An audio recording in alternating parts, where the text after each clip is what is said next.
Hey, Toothers, it's just me again. Listen, it's kind of an off day for me to be doing a recording, but something's been bugging me. And I know it's been bugging me. It's on my brain, and just looking at how things are going in the U.S. and um, what's happening under the Trump-led oligarchy, and the the vitriol towards the other that is so. I mean, it's boiled over. It's just out there, right? And the administration, the people in charge of the country are very happily ejecting people, very happily just taking people who are not white and sending them away for whatever reasons. The group of so-called Venezuelan gang members that they sent to El Salvador, I don't even know if they were gang members. I don't know they were Venezuelan, but they weren't white. So I guess that means they have to be sent to a terrible,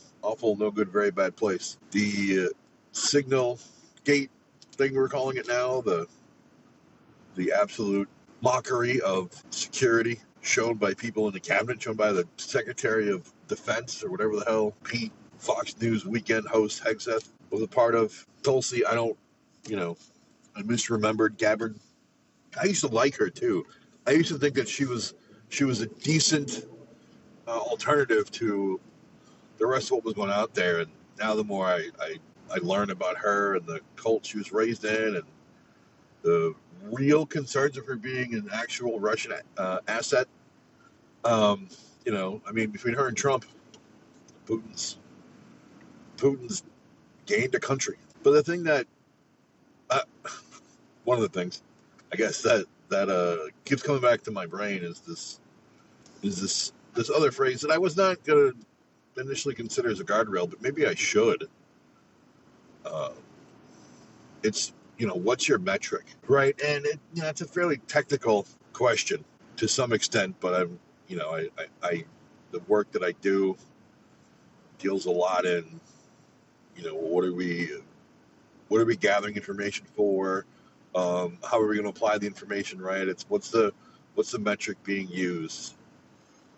And it's a phrase that I don't know, that I do say to some people a bunch in these conversations, because what are you weighing this thought that you have against, right? So we look at the scales of justice.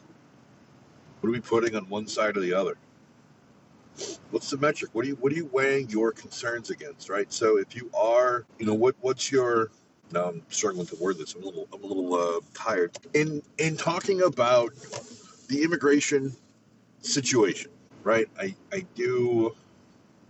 willing to concede a certain amount of ground that, we do have a lot of people trying to get into this country. I will not concede ground on the idea that they are somehow criminals, that crime is up because of them, when the statistics all point to homegrown Americans, homegrown, white guys, especially when it comes to things like terrorism. That's homegrown white folk. It's not immigrants. The drugs coming over the border are not coming over illegally. They're coming through ports of entry. They're being brought in largely by Americans. When looking at a situation, looking at the crises around the world, many of which we created, we certainly inspired, if not actually physically had a hand in. And by we, I mean the United States. Do we care about the fallout? Do we really care about other people? And look, this conversation, I've had this conversation with people, and there's a lot involved in these discussions. There's a lot that would need to really be understood to have them in any great depth or detail. But my general question, and look, I'm definitely the person who likes going into those levels of details, even though I definitely don't have all the information that I need to have some of those discussions, but I do try to bring up the fact that it's not that simple. And my brother, the Mad Monk, for him it is that simple.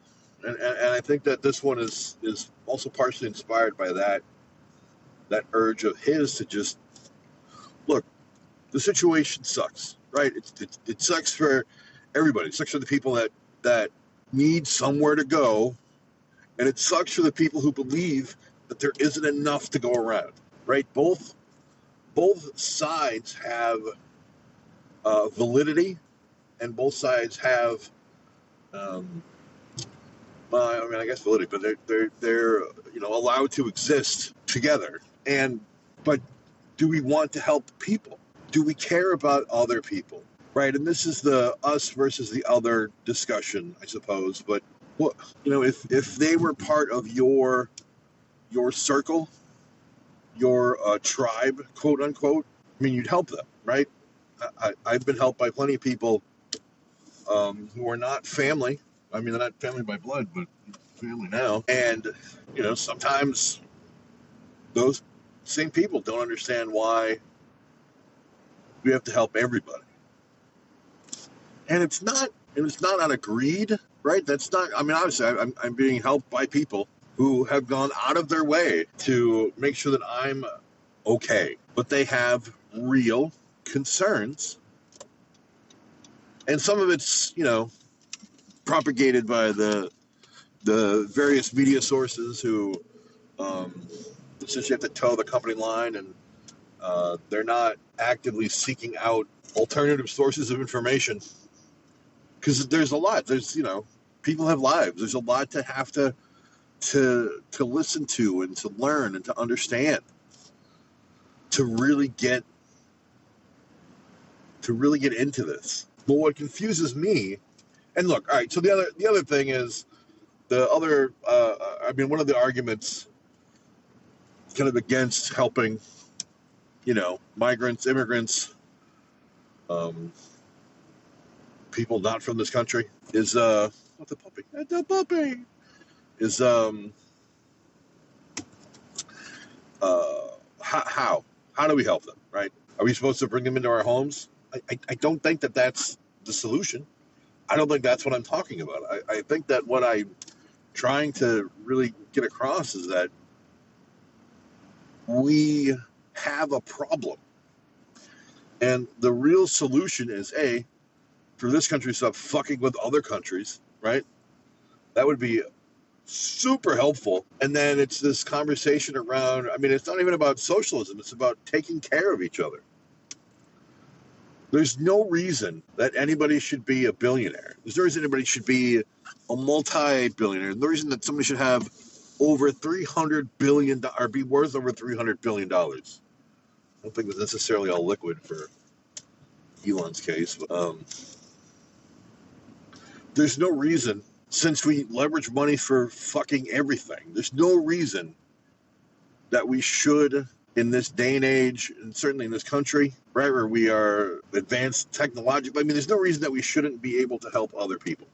And look, there are other countries that are also technologically advanced that we're pretty much led to be convinced are not. We should be helping them. We shouldn't be screwing with their people, with their economy. We shouldn't be trying to instill people in power that are going to agree with whatever we tell them to do. It's just so stupid. Look, I'm getting a little off track here. I'll be back again. Let's see. All right, that looks pretty good. All right. God, where was I?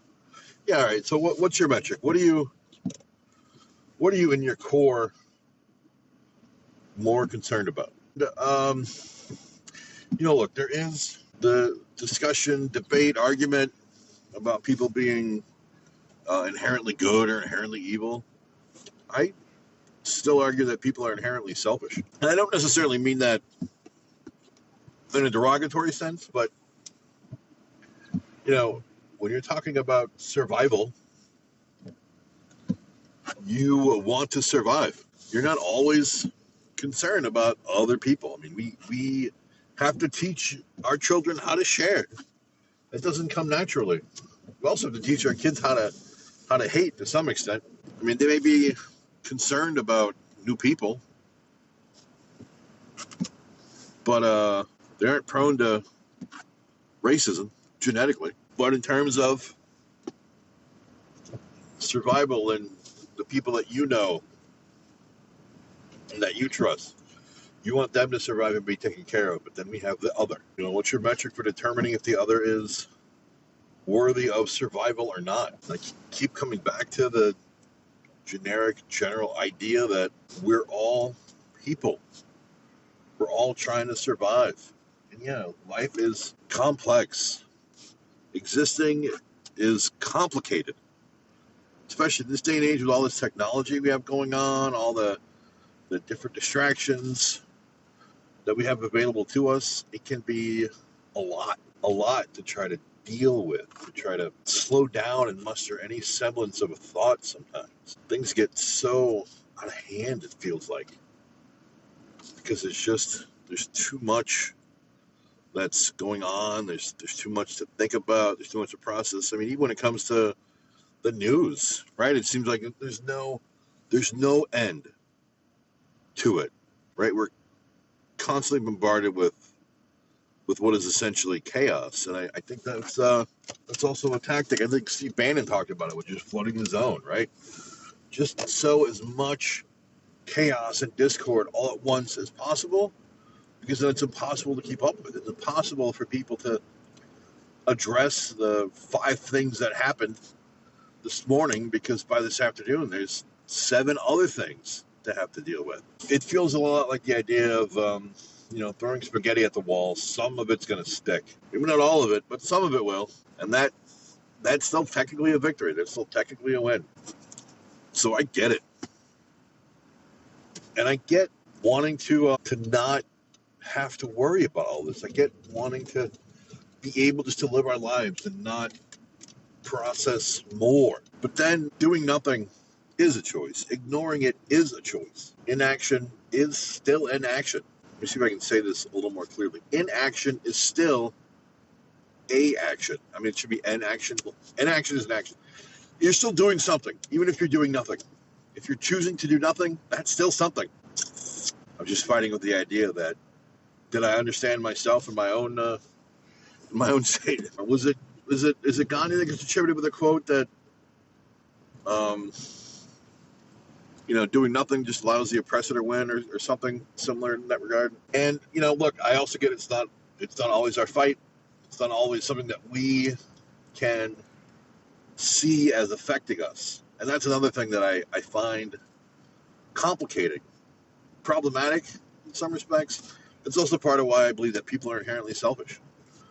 Again, not specifically derogatorily, but it's the simplest way to word it. I mean, I could also just say self-centered. That seems slightly more harsh, but how will fighting affect me, right? If I try to stand up against the system for something that I believe in, even though it doesn't affect me directly yet, what will that cost me? What do I have to lose? Look, I had emergency surgery to keep me from dying, apparently. Well, I missed out on a week of work, and I missed out on a week of pay. So yeah, it was necessary, but I would have preferred not to have done it. I'm barely at above water now again. It's been a couple of months of trying to just navigate the ever shifting financial landscape to be like, okay, am I cool?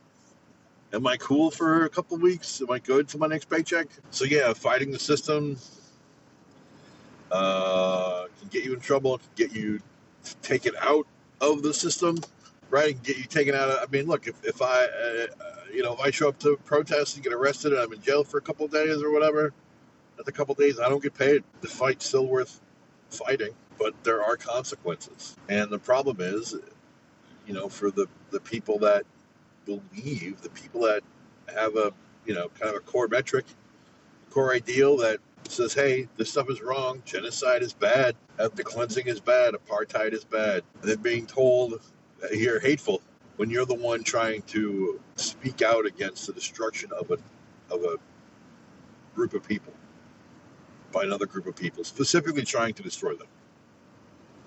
There's irony in there somewhere, but I need to drink more tea to get a little bit more awake to go into that. And yeah, I'm sure for the 2 of you that listen to these things, you're probably like, you ramble all the time anyway. This isn't necessarily news. I guess I'm just thinking out loud to try to stall for time in my own head so I can get back on track. But, we can care about each other and not have to be directly involved, not have to be on the ground. But we still have to believe that people are worth saving, that people are worth having around. And I kind of by default do. I don't see justification for a lot of the things that happen. The October 7th attack. Pretty sure Bibi knew about it and helped fund it. I mean, after all, he was driving funding towards Hamas in the 90s. I mean, this is stuff that's known, right? The United States gave Osama bin Laden and the Mujahideen money to fight the Russians. Whole time telling us that we were next. We're like, yeah. And then we were shocked when they attacked. Too many people in power sow discord for their own ends and ignore the very fact that a lot of people just want to coexist. They just want to live their lives. They don't want to have to deal with all of this other bullshit.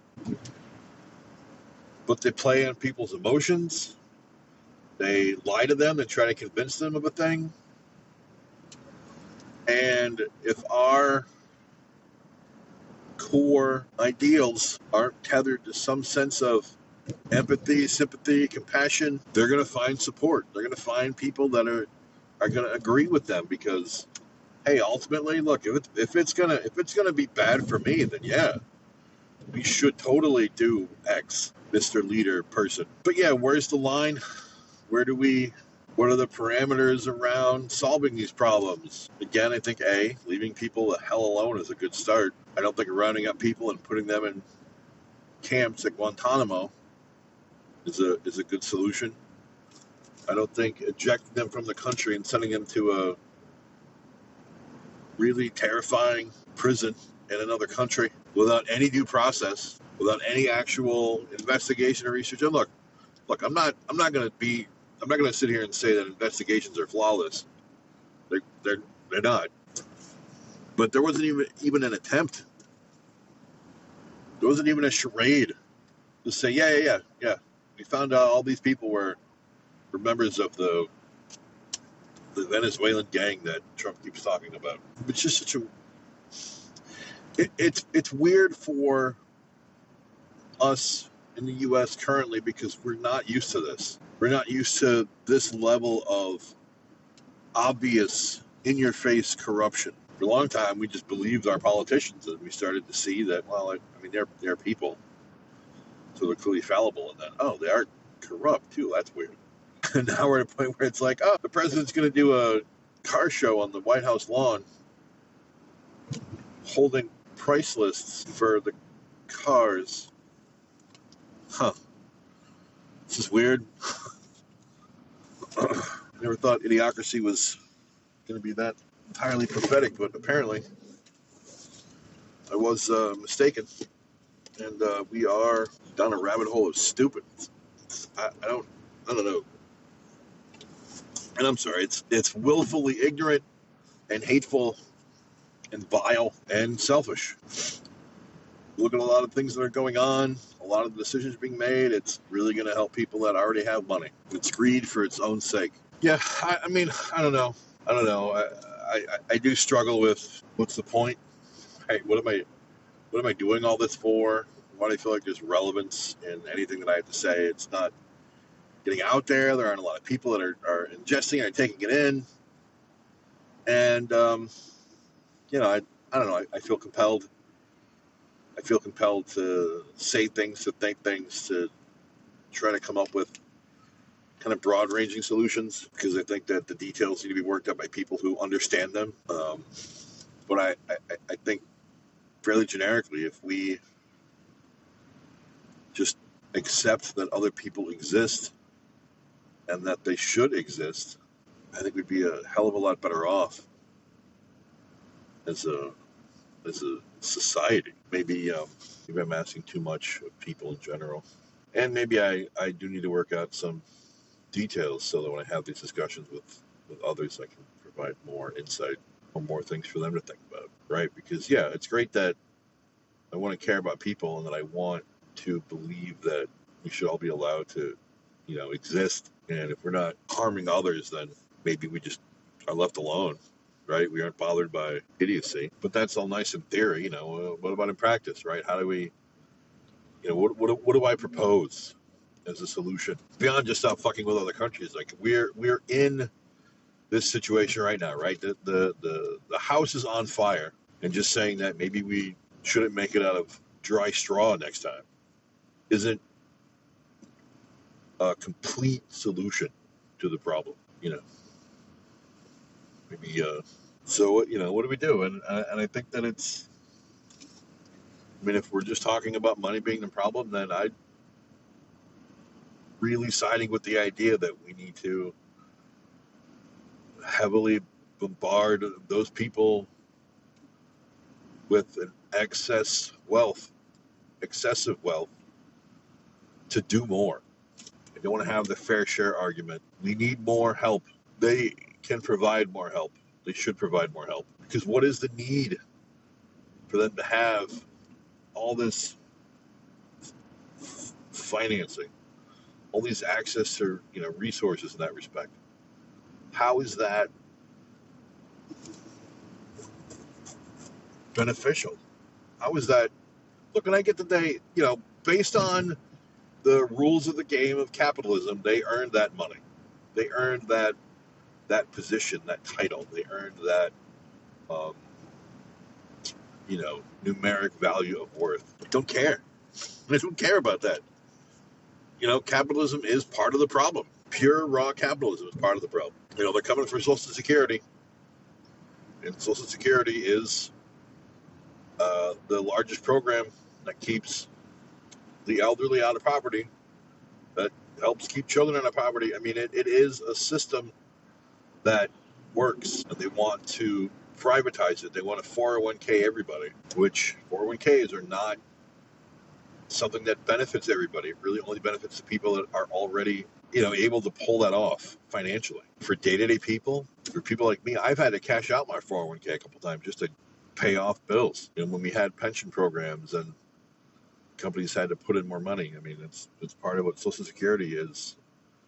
My understanding of it, right? Because they put in some money and you put in some money, and then when you're old enough to collect, you collect off of that. With the pension, I think it was just all the company putting it in. I'm not familiar enough with pensions to know, because they phased out during my generation. And where 401ks are voluntary, they're not compulsory. They are difficult, especially, I was paycheck to paycheck, and it'd be great to have it. It would be great to think, hey, that I'm going to survive that long.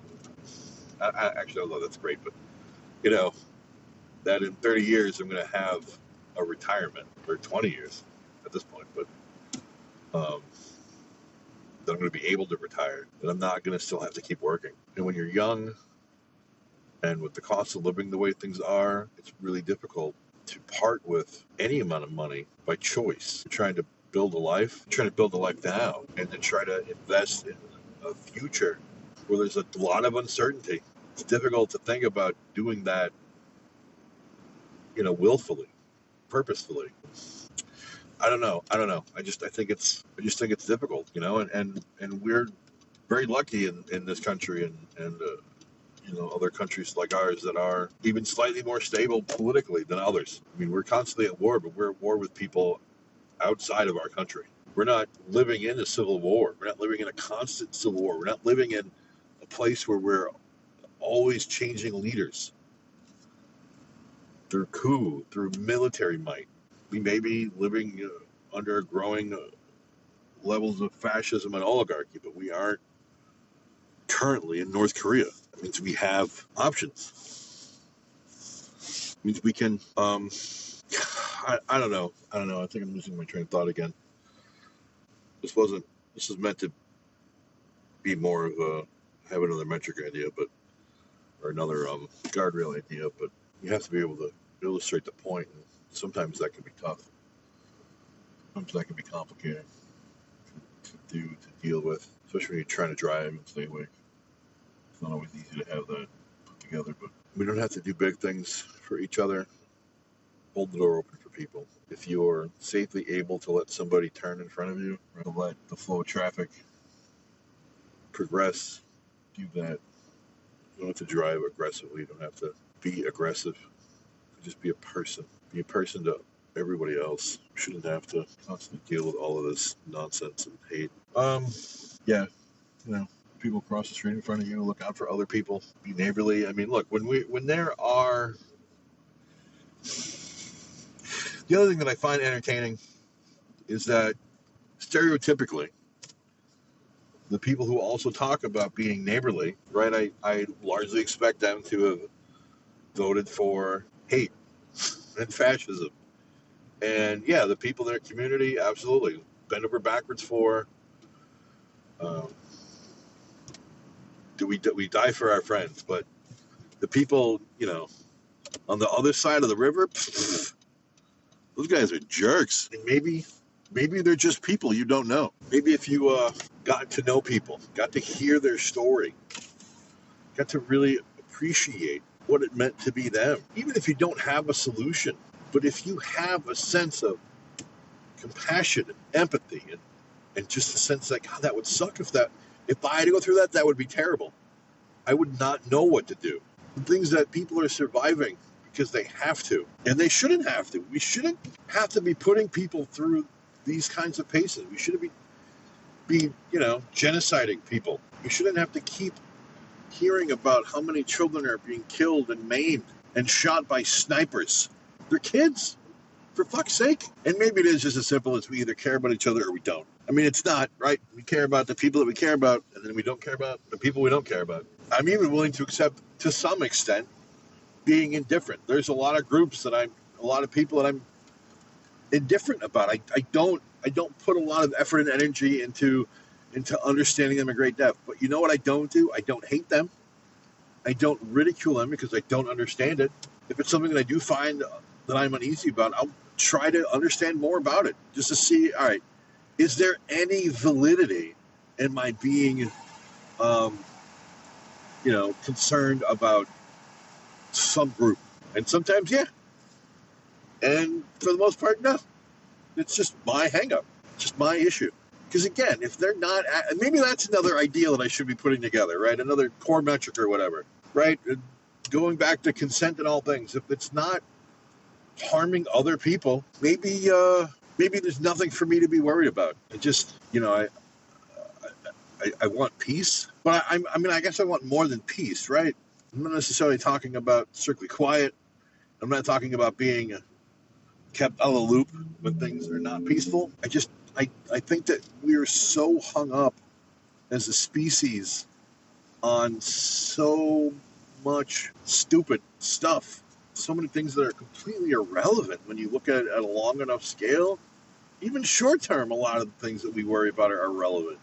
If we spent more time making sure that everybody had some, and not that a handful of people have most, I think that would be a good start. I think that would be a good way to help change society. I think recognizing that other people have value, have intrinsic value, purely by existing. I think that would change how this world functions. Individual financial gain, if that wasn't our sole source of success, if that wasn't how we really start to idolize people and we cared more about everybody, right? High tide raises all boats or something. I forget how that statement goes, but we've got people in super yachts and then we've got more people on the beach starving to death because apparently all the food is on the fucking yacht. You don't have to bring people into your house literally, but we can't pretend that just because people have learned the system and have found a way to earn or to gain all that money, that means that they should keep it. Because it's not like it's a house or a car. It's not a thing. Hey, money's a thing we made up, but it's not a thing. The paper that we hand around, the coins, the digital currencies, that's all made up values that we have decided means something. Means we can trade it for goods and services. You know, there were shows on about hoarders. I have known hoarders. Actually, I've known several hoarders. Weirdly in the sense that I did it until I got older, and then I knew three of them all at once, all of a sudden. And we look upon that as symptoms of mental illness, because I think rightfully so. And I don't mind clutter, but I couldn't be a hoarder. It's too much stuff. But when people hoard wealth, we look at them and we think, oh man, titans of industry. What geniuses they are to hoard all that money and not help. And some of them are. I think was it Bezos' ex-wife has been giving away billions of dollars at a time. That's awesome. I think that's great. That's great. But, what are we doing? What about his money? What about his people? What about the people that work at Amazon all the way down to the bottom of the chain, who are so tightly wound, who are pushed to the brink of their own death in these warehouses? You guys should buy from Amazon. It's still cheap. It's still inexpensive. Because as a consumer, as a person who lives on a planet defined in large part by capitalism, as much as I want to support local business, hey, local business doesn't always have what I'm looking for. They're not going to bring it to me, and I can just click a few buttons, right? It's easier, and it's less expensive. That's where we're at. And it irritates me sometimes. It irritates me to think, God, I feel bad that now, I've ordered this product, and it's going to snow tomorrow. That means a driver is going to be out in the weather to deliver product. And I'm contributing to that. I didn't mean to, but it still sucks. It still sucks for them. I don't know. This is a long, rambly one. We should care about what happens to other people. And we should be pissed when it's completely unfair and unjust. We should speak up more about that. I guess I'm done. I don't know. I hope today went well. And hug your loved ones. Say hi to other people. Don't be a dick. Brush your teeth.